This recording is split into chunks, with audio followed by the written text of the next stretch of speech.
wabarakatuh. Halo semuanya, selamat siang. Selamat datang di podcast kami, podcast Etika Pendidikan. Di sini saya Cindy Batika Sari dan rekan saya Nadia Rahmawati. Di sini kita sebagai moderator di podcast hari ini. Nah, hari ini kita bakal membahas topik yang sangat penting mengenai perundungan di sekolah, perspektif etika dan solusi. Nah, hari ini kita bakal ada 2 topik ya, Kak? Ya. Selamat datang Kak Gita di acara podcast kita hari ini. Ya, halo guys. Di sini saya akan menemani podcast kita pada siang hari ini. Nah, gimana nih Kak kabarnya hari ini dengan cuaca Jogja yang sering berganti-berganti? Alhamdulillah baik. Kita lanjutkan aja ke pertanyaan kita ya Kak ya. Nah, Ya, pertanyaan pertama, menurut KBBI, perundungan itu proses, cara, ataupun perbuatan merundun. Sering kita kenali dengan bullying, tindakan mengganggu, mengusik, dan menyusahkan orang lain secara terus-menerus. Nah, kalau menurut Kakak, bagaimana sih perundungan itu? kalau menurut saya, perundungan itu adalah tindakan yang tidak pantas dan tidak etis yang dilakukan oleh seseorang ataupun sekelompok orang kepada orang lain yang bertujuan untuk menyakiti atau mengintimidasi orang lain dan bahkan merendahkan orang tersebut. Kalau menurut saya. Wah, berarti itu adalah sebuah perilaku yang sangat-sangat buruk ya Kak ya? Iya, sangat buruk dan sangat berbahaya. Nah, kayak perundungan atau pembulian itu kan bermacam-macam jenisnya ya Kak. Seperti bullying fisik, visual, sosial, bullying internet seperti cyberbullying, cybercrime, bullying seksual, emosional, dan prasangka. Nah, menurut Kak Gita sendiri sebenarnya seberapa bahayanya sih perundungan itu berdampak pada kita? Itu perundungan itu sangat bahaya karena menimbulkan beberapa dampak yang sangat berbahaya pada diri kita sendiri.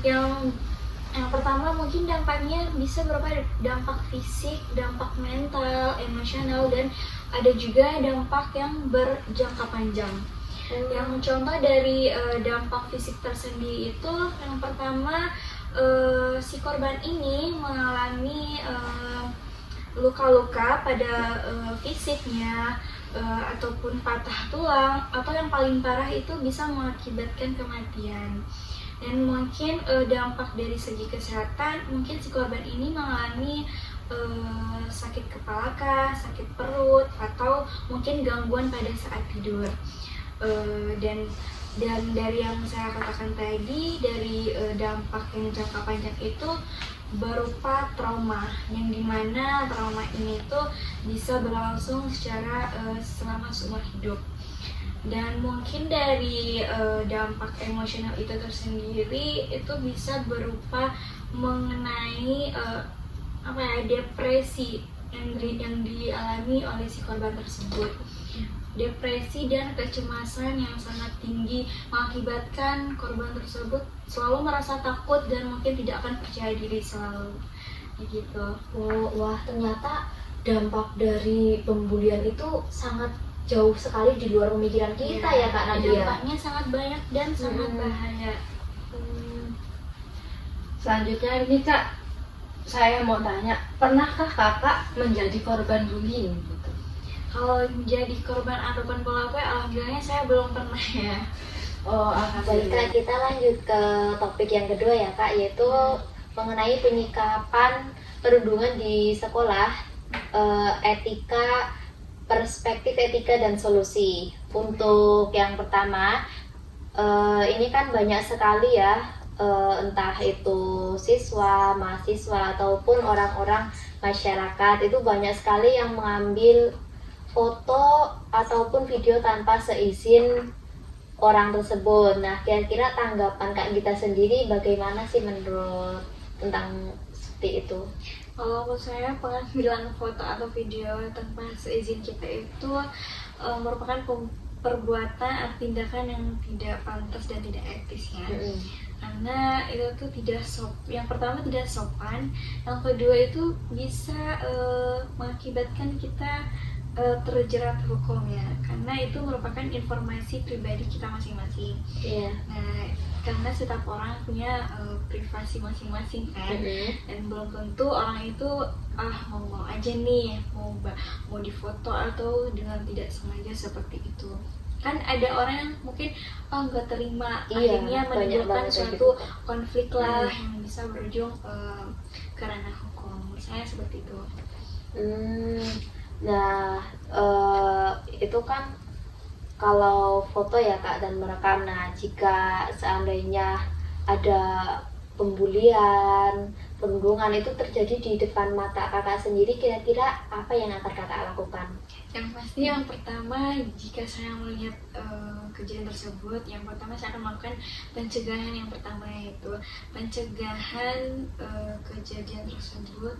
Kemudian saya akan melakukan pengamanan terhadap korban tersebut, agar korban tersebut langsung merasa aman ya dari si pelaku tersebut. Baru kemudian kita menindaklanjuti bahwasanya suatu kejadian itu harus kita tangani nih. Kita nggak boleh membiarkan itu aja. Lalu Kak, menurut Kakak seberapa penting sih etika pendidikan dalam mengatasi kasus perundungan ini? Menurut saya etika pendidikan itu sangat penting bagi pencegahan perundungan itu ya, dimana etika pendidikan itu juga sangat menekankan pentingnya menghormati hak-hak dan martabat siswa. Dan etika pendidikan ini juga mengantisipasi dan memberikan edukasi bagaimana caranya seorang siswa mengatasi permasalahan yang berkaitan tentang pembulian tersebut. Dengan demikian, kita sebagai tenaga pendidik bisa memberikan lingkungan atau hubungan yang positif terhadap siswa, guru maupun orang tua. Seperti itu. Oh, jadi etika dalam berpendidikan itu juga sangat penting ya Kak? Penting sekali, karena tidak semua etika diajarkan dari lingkungan keluarga, dari lingkungan sekolah pun itu sangat penting, dimana waktu dari semua anak itu dihabiskan di sekolah. Kebanyakan di sekolah ya Kak. Iya, terutama berarti etika itu yang paling utama ngajarin itu malah guru-gurunya ya Kak, tenaga pendidiknya. Oke. Lalu menurut Kakak bagaimana nih Kakak ketika menghadapi kasus itu, apa hukuman yang akan Kakak berikan? Sebelum memberikan hukuman ini kita kita memahami dulu faktor-faktor ataupun karakter orangnya ya, karena kita ini kan menghadapi anak-anak. Dan anak-anak itu tidak semuanya memahami apa sih tindakan perundungan itu. Oh, ini yang aku lakukan ini merupakan tindakan bullying kah, itu seperti itu. Nah, yang pertama yang pasti saya pribadi akan mengarahkan si pelaku tersebut untuk meminta maaf atas tindakannya, dan kemudian kita memberikan arahan atau seperti nasihat bahwa ini tuh tindakan yang tidak benar, ini tindakan bullying atau perundungan yang bisa merugikan orang yang kamu lakukan seperti itu. Baru kemudian kita memberikan hukuman yang mungkin bisa membuat dia merasa jerah gitu ya. Iya, merasa jerah atau merasa oh aku salah nih, oh nggak bakalan lagi mau melakukan kayak gini. Karena masing-masing anak itu memiliki karakter pribadi masing-masing. Beraneka ragamnya sifatnya ya Kak. Jadi pencegahan atau yang memberikan hukuman itu juga beda-beda kalau menurut saya. Seperti itu. Begitu. Oh my god! Lalu menurut Kakak apakah perilaku bully siswa itu bakalan terdampak nanti sampai dewasa?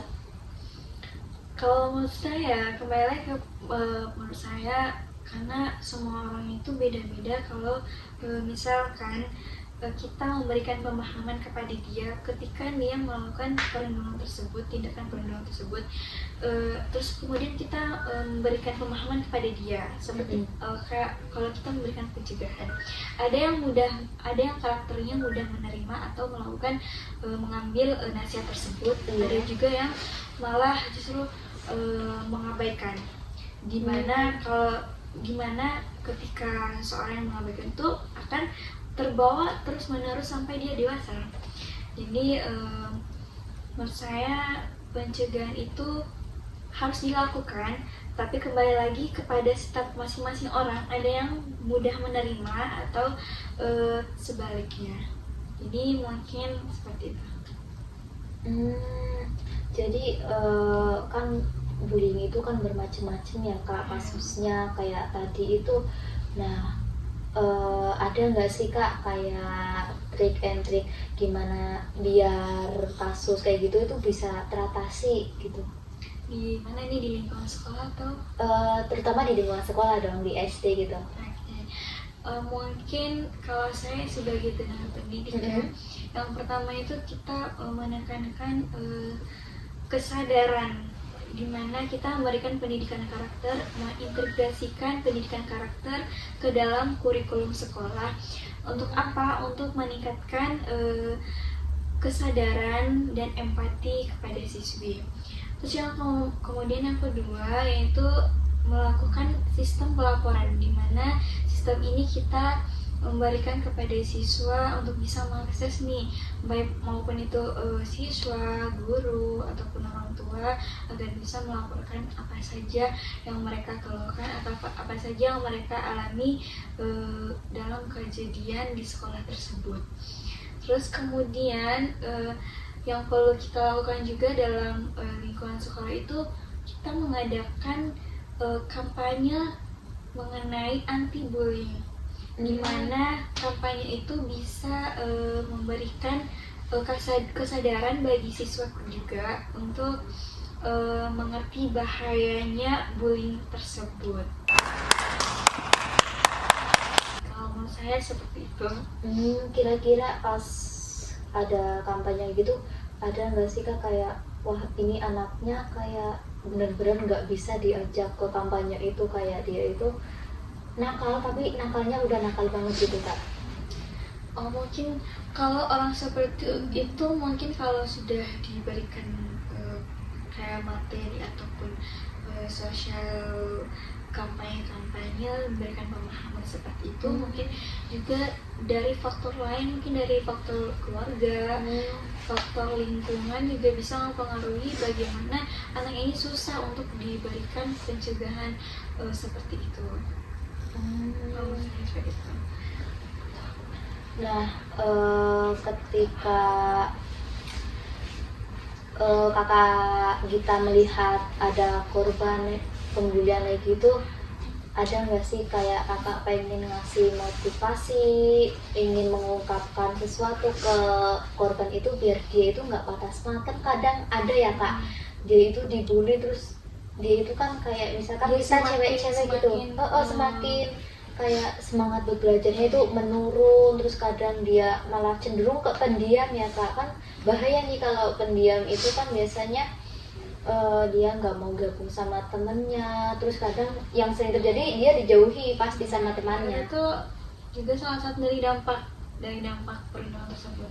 Jadi mungkin saya akan mengatakan ya bahwa kalian itu atau kamu tidak sendirian, dan jangan takut untuk melaporkan itu semua, karena dari tindakan itu tindakan yang tidak benar, dan kamu berhak melaporkan diri kamu, dan banyak orang yang bisa menolong kamu, dan kamu tidak sendirian. Itu aja sih. Yang penting jangan takut ya Kak, kalau Iya, kita benar itu takut. jangan takut.